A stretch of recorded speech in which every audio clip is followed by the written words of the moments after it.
इसके बाद आता है एज पिरामिड। मैंने बताया था एज पिरामिड। एज पिरामिड क्या है? एक पॉपुलेशन की एक दिया हुआ टाइम है, ठीक है, एक पॉपुलेशन का दिया हुआ टाइम है जिसमें क्या होता है, उसमें डिफरेंट एज ग्रुप वाले इंडिविजुअल देखे जाते हैं। क्या होते हैं? डिफरेंट एज वाले ग्रुप देखे जाते हैं, ठीक है। उसे क्या बोलते हैं? Age pyramid. उससे क्या बनता है? Age pyramid. और एज पिरामिड बनता है तो उसे प्लॉटेड किया जाता है। क्या किया जाता है? प्लॉटेड किया जाता है किसकी? पॉपुलेशन को लेके। किसको? पॉपुलेशन को लेके। डिफरेंट एज ग्रुप के अकॉर्डिंग उसको क्या किया जाता है?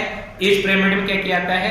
डिफरेंट एज ग्रुप को लेके उसको क्या किया जाता है? प्लॉटेड किया जाता है, ठीक है। देखते हैं एक population at any given time. एक पॉपुलेशन है गिवन टाइम में, वो मिलके क्या बन रही है? वो किससे मिलकर बनी हुई है?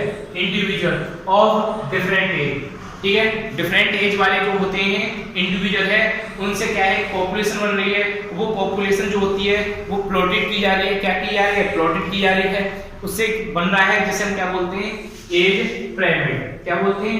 Age pyramid. एज पिरामिड के लिए क्या होता है? इंडिकेट रेशियो होता है, 3 इंडिकेट होते हैं। एक प्री फर्टिलाइजेशन, दूसरा सॉरी क्या बोलेंगे?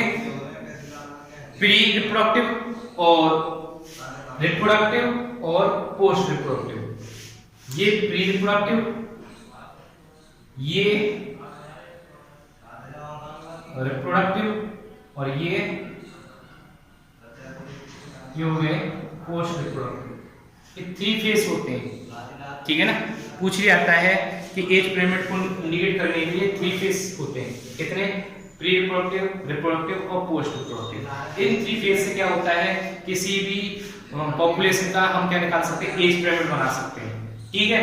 अब आपको पता है कि इंडिया में जो होता है,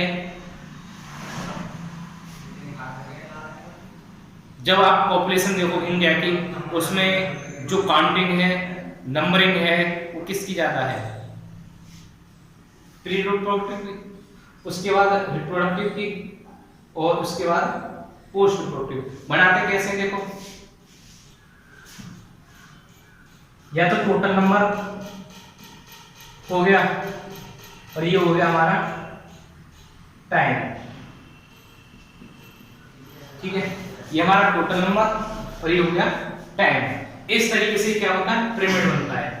इधर टोटल नंबर और इधर टाइम।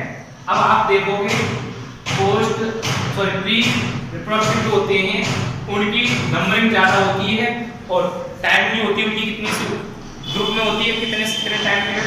ज्यादा 15-20 ईयर के लास्ट 20 ईयर होती है प्री रिप्रोडक्टिव स्टेज होती है। उसके बाद आती है रिप्रोडक्टिव। रिप्रोडक्टिव जो होती है, देखो 20 से 40 वाले लेके आते हैं, उनकी संख्या ज्यादा होती है और उनसे कम जो 40 से रिप्रोडक्टिव जो रिप्रोडक्शन करते हैं 40 से 60 के जो बीच देखे जाते हैं, 40 से 50 के जो बीच देखे जाते हैं, उनकी जो नंबरिंग होती है वो कम होती है। देखो सबसे ज्यादा हमारे देश में क्या है? मैच्योर मतलब कि प्री रिप्रोडक्टिव वाले हैं, जिनकी सबसे ज्यादा काउंटिंग किसकी है? जब जन्म से लेके और जिनकी अभी तक शादी नहीं हुई उनकी सबसे ज्यादा काउंटिंग है, दे रखा है, ठीक है। कितनी टाइमिंग होगी? 20 ईयर। इसके बाद उससे कम काउंटिंग किसकी है हमारे देश में? उससे कम जो टोटल नंबरिंग या काउंटिंग जो है वो है किसकी? प्री के बाद आती है रिप्रोडक्टिव फेज की। रिप्रोडक्टिव फेज में ये तो हो गया 20 ईयर्स से 40 ईयर के बीच की। कितनी? 20 ईयर से 40 ईयर के बीच में, ठीक है। उधर जो भी उनसे कम टाइम बोल सकते हैं, उससे कम काउंटिंग वाले मिलेंगे। किससे? रिप्रोडक्टिव से कम काउंटिंग वाले मिलेंगे रिप्रोडक्टिव वाले। अब रिप्रोडक्टिव की 2 पार्ट में पाए जाते हैं। एक तो 20 से 40 तक रिप्रोडक्शन करते हैं। जो 20 से 40 ईयर्स तक रिप्रोडक्शन करते हैं वो ज्यादा रिप्रोडक्शन करते हैं, ठीक है ना। और 40 से 50 ईयर के बीच में जो चलता है उनमें कम देखी जाती है, तो वो और कम हो गया। नंबरिंग जो होती है, मैंने बोला था टोटल नंबर जो होता है 40 से 50 ईयर्स वाले जो होते हैं उनकी तुमने देखा होगा उनकी काउंटिंग जो होती है कम करते हैं वो रिप्रोडक्शन। वो लोगों की अगर हम निकालें, रेशियो निकालें या एवरेज माने, वो कम रिप्रोडक्शन करते हैं, ठीक है ना। इसके बाद ये जो होते हैं इनकी काउंटिंग अब आती है पोस्ट रिप्रोडक्टिव की। की। किसकी आती है? पोस्ट रिप्रोडक्टिव की। पोस्ट रिप्रोडक्टिव में आपको ये पता है डिफरेंट एज होते हैं। कैसे? देखो 50 से 70 वाले लेंगे या 60 वाले मिल सकते हैं।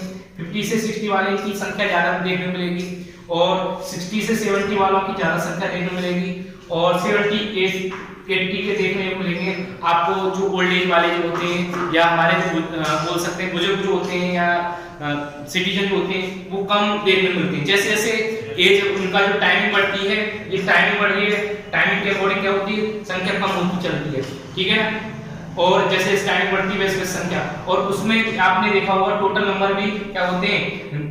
जैसे सबसे पहले क्या है 20 इयर्स तक में सबसे ज्यादा देखने को मिलेंगे देश में, हमारे देश में। ये एग्जांपल मान लेते हैं इंडिया का एग्जांपल। एक्सपेंडिंग किसका है? इंडिया का।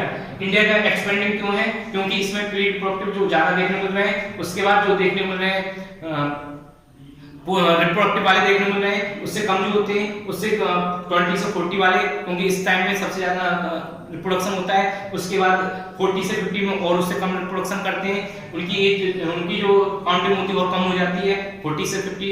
उसके बाद पोस्ट रिप्रोडक्टिव वहां जो होते हैं आपको देखने को मिलेगा 50 से 60 ईयर वाले और कम देखने को मिलेंगे, 60 से 70 वाले और उससे ज्यादा कम, और 70 से 80 ईयर्स वाले और उससे ज्यादा कम।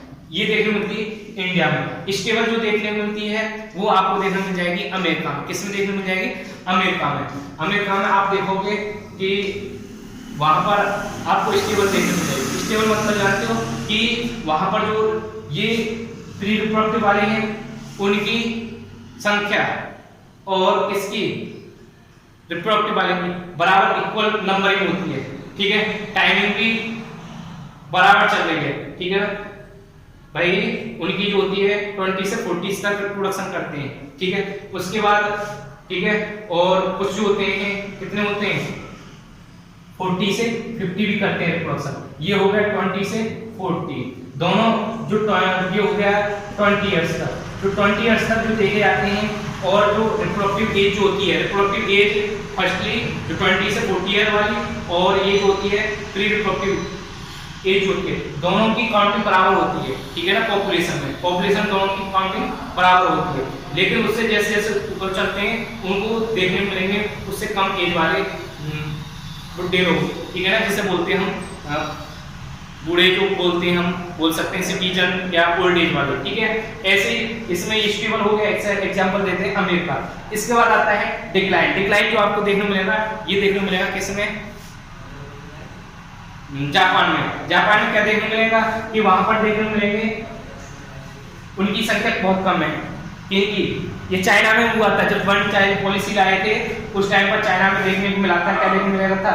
चाइना में आपको जब वन चाइल्ड पॉलिसी आई थी तो उस टाइम पर क्या था?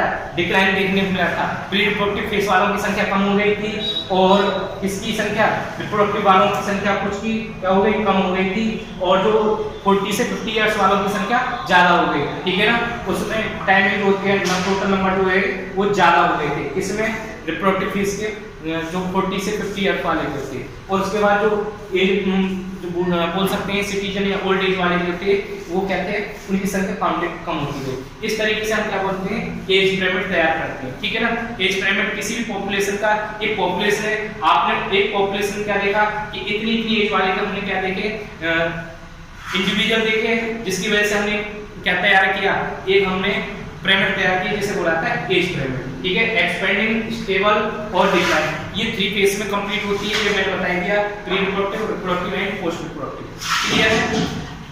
इसके बाद आता है आपका population size and density. Population size and density क्या होती है? पॉपुलेशन साइज, पॉपुलेशन मैंने बताया है, जो डेंसिटी होती है वो डिपेंड करती है एक यूनिट एरिया। हमारे पास कोई एक यूनिट एरिया है, वॉल्यूम है, वहां पर कितने नंबर ऑफ स्पीसीज हैं, कितने number of species, how many number, ठीक है, how many number of species जो होती है एक एरिया में, वो क्या है? Population size. अब कितनी एरिया को कवर कर रहा है, कितनी एरिया को कवर कर रहा है, वो क्या है? Population size and density. अगर आपको बोला जाए कि एक एग्जांपल दे रखा है एनसीईआरटी में, साइबेरियन वाला, साइबेरियन जो था राजस्थान में, उनकी काउंटिंग जो होती है 10 है, ठीक है ना। उनकी पॉपुलेशन क्या है? डेंसिटी, ठीक है। एक क्या है? वो भी एक पॉपुलेशन डेंसिटी है। और किसमें दूसरी चीज आपकी दे रखा है कि एक तालाब में क्या है? क्लेमाइड मोनास है, उनकी पॉपुलेशन डेंसिटी अलग है।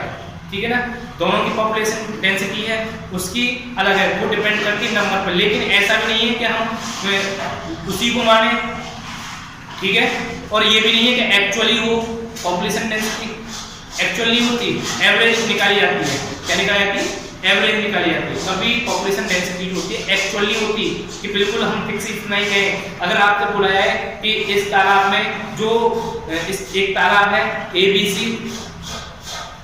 उनमें क्या है, मछलियां पड़ी हुई हैं। अब आपको करेंगे चलो मछली पकड़ेंगे तो एक जाल के द्वारा पकड़ेंगे, तो एक जाल जब आपने डाला उतने टाइम में, एक टाइम होता है डेंसिटी निकालने, उतने टाइम में क्या हुआ, आपने उसको डाला, किसको, जाल को डाला, किसमें, तालाब में। तो एक तालाब से बोल सकते हैं एक पॉइंट से जो निकली वो निकली 5, B से निकली वो 50 निकली, और C से निकली वो 20 निकली। तो ये जो होती है पर्टिकुलर, अब हम ये नहीं कह सकते उसमें 20 फिशीज थी या 50 फिशीज थी, एक एक्चुअल नहीं है। उसके बेसिस पे हम बता सकते हैं पॉपुलेशन डेंसिटी A वाली कितनी है, B वाली कितनी है और C वाली की कितनी है। इस तरीके से क्या होता है, पॉपुलेशन डेंसिटी निकलती है। ठीक है, मैंने साइबेरियन वाला बता दिया, और दूसरा एग्जांपल मैंने अभी बताया था, कौन सा वाला, क्लेमाइडोमोनास, और मैंने आपको ये भी बता दिया। ठीक है, इसके साथ साथ अब आप देख रहे लोगों कि कहीं जूलॉजिकल पार्क में चले जाओ, या बोल सकते हो किसी एरिया में चले जाओ, ठीक है, फॉरेस्ट में चले जाओ, वहां पर आप टाइगर की डेंसिटी कैसे निकालेंगे, वो किसके बेसिस पे निकालेंगे, वो निकालेंगे नंबरिंग जो की जाएगी उनके, ठीक है, फीकल पैलेट के पे निकाली जाएगी, या उनके पैर के निशान जो होते हैं उसके बेसिस पे निकाली जाएगी। ठीक है ना, या तो पैर के निशान या फीकल पैलेट जो होती है। ठीक है ना, पूछ लिया जाता है किस बेसिस पे हम उसकी डेंसिटी निकालते हैं। ठीक है ना, तो मैंने अभी बताया कि आपको कि उनके जो पैरों के निशान जो होते हैं लॉयन के या टाइगर के, हम उसकी जो डेंसिटी निकालेंगे उसके बेसिस पे निकालेंगे, वो मैंने आपको बताया दिया। ठीक है, एक्चुअल काउंटिंग, ठीक है, ये मैंने बता दिया कि पॉपुलेशन डेंसिटी जो होती है वो एक्चुअल काउंटिंग नहीं होके वो क्या होता है, एक एवरेज काउंटिंग मान ली जाती है। ठीक है ना, क्लियर है। इस तरीके से आपका ये पॉपुलेशन डेंसिटी कंप्लीट होता है। ठीक है, और एक चीज और, हम जरूरी नहीं होता पॉपुलेशन डेंसिटी जो होती है इसके बेसिस पे निकालें, काउंटिंग के बेसिस पे निकालें, जरूरी नहीं होता। हो सकता है कि उसकी काउंटिंग ज्यादा हो लेकिन उसका बायोमास कम हो। अगर हमारे पास कोई जंगल है, वहां पर क्या है, पार्थेनियम कैरेट ग्रास है, पार्थेनियम, ठीक है ना, पार्थेनियम की 200 स्पीसीज है, और उसमें क्या है, एक क्या है, बरगद का पेड़ है, बनाना ट्री। अब उनपे क्या है, पॉपुलेशन डेंसिटी उसकी अच्छी मानी जाएगी, क्योंकि उस पे क्या होता है, वो ज्यादा फंक्शनल है, इकोलॉजी में ज्यादा डिपेंड, उस पे जो ज्यादा एनिमल डिपेंडेंट है वो प्रोसेस कर रहा है। ठीक है, इकोलॉजी में, ठीक है, उसका मेन इंपॉर्टेंट रोल है, जबकि इसका पार्थेनियम का नहीं है। तो इसलिए क्या है कि हम बायोमास के अकॉर्डिंगली उसको हम क्या कर सकते हैं, पॉपुलेशन डेंसिटी भी रख सकते हैं। जरूरी नहीं काउंटिंग पूछ जाता है कि ये जरूरी है कि भाई हम नंबरिंग के अकॉर्डिंगली पॉपुलेशन डेंसिटी नहीं, हम बायोमास के अकॉर्डिंगली उसे पॉपुलेशन डेंसिटी बना सकते हैं कि एक दिया हुआ एरिया, इसकी डेफिनेशन ये है, पॉपुलेशन साइज और डेंसिटी ऑफ ए स्पीसीज, किसी भी स्पीसीज की पॉपुलेशन साइज और डेंसिटी वो डिपेंड करती है नंबर ऑफ इंडिविजुअल। ठीक है, एक एरिया में नंबर ऑफ इंडिविजुअल कितने हैं, मतलब कितने एरिया कवर कर रहा है, कितने वॉल्यूम को। ठीक है, जरूरी नहीं है कि ये है, लेकिन इसके साथ साथ जो एनसेटिव दे रखा होगा आप पढ़ सकते हो कि एक बनाना ट्री वाला और 200 वाला जो पार्थेनियम है उसका भी एक एग्जांपल दे रखा है। ठीक है, उसका आप पढ़ सकते हैं। ठीक है, क्लियर है। इस तरीके से क्या है, आपका पॉपुलेशन डेंसिटी कंप्लीट होता है।